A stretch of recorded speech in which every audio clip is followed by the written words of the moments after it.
Assalamualaikum. Myself Rahman Mumtaz. I am from Crown College, Bukhara. I am a student of FSC Pre-Medical and my section is MEBR. मैंने crown college का इंतखाब इसलिए किया क्योंकि मैं doctor बनना चाहता हूँ and faculty of Crown College is MD-CAT specialist, जो कि मेरे लिए एक अच्छी अपॉर्चुनिटी थी जिसका मैंने फायदा उठाया। The faculty of Crown College is well experience. वहाँ टीचर्स हमारे कंसेप्ट को बहुत अच्छे से क्लियर करते हैं, वो हमें बहुत ही ईजी और सिंपल मेथड से टीच करते हैं। ड्यूरिंग लेक्चर हम जो भी टॉपिक पढ़ते हैं 90 to 95% तो हमें ड्यूरिंग लेक्चर ही याद हो जाता है। बाकी जब हम उस टॉपिक को घर जाकर रिवाइज करते हैं तो वो टॉपिक बहुत अच्छे से क्लियर हो जाता है। ड्यूरिंग लेक्चर अगर हमें किसी पॉइंट की या किसी टॉपिक की समझ नहीं आती है तो हम लेक्चर के बाद अपने टीचर से डिस्कशन कर सकते हैं, जिससे वो टॉपिक बहुत अच्छे से क्लियर हो जाता है। मैं डॉक्टर बनना चाहता हूँ और क्राउन कॉलेज में मेरे इस हवाले से प्रॉपर काउंसलिंग दी जाती है। तमाम टीचर्स मुझे गाइड करते हैं कि मैं अपना गोल कैसे अचीव कर सकता हूँ और अपना गोल अचीव करने के लिए मुझे किसी यूनिवर्सिटी में एडमिशन लेना होगा और मुझे कौन सी चीज़ें रिक्वायर होंगी। क्राउन कॉलेज में हमारे FSC के एग्जाम के साथ साथ MD-CAT के कंसेप्ट भी क्लियर किया जा रहे हैं, जिससे हमारे MD-CAT की तैयारी बहुत अच्छे से हो रही है। The testing system of Crown College is well organised. अभी वेरी सून हमारे फोर्टनाइटली टेस्ट होने वाले हैं, इसके बाद हमारे मंथली टेस्ट होंगे। हमारे मंथली टेस्ट में हमारा फोर्टनाइटली टेस्ट वाला सिलेबस भी इंक्लूड होता है,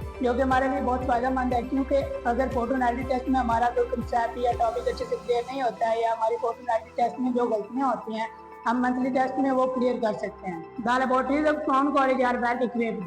ड्यूरिंग लेक्चर कुछ ऐसे टॉपिक्स होते हैं जिनकी हमें थियोरेटिकली अच्छे से समझ नहीं आती, तो हम लैबोरेटरीज में जाकर उनके एक्सपेरिमेंट्स करते हैं, जिससे हमारे थियोरेटिकली और प्रैक्टिकली दोनों तरह के कॉन्सेप्ट्स क्लियर हो जाते हैं। The library of Crown College is very peaceful for study. It is well saturated with all kind of books like books related to और subjects related to history, related to Islamic studies. अगर किसी student को अपने course के अलावा किसी और subject के मुताले का शौक है तो वो अपने फारग वक्त में लाइब्रेरी में आकर मुताला कर सकता है। The overall environment of Crown College is very secure and peaceful. I am fully satisfied to be a part of Crown College.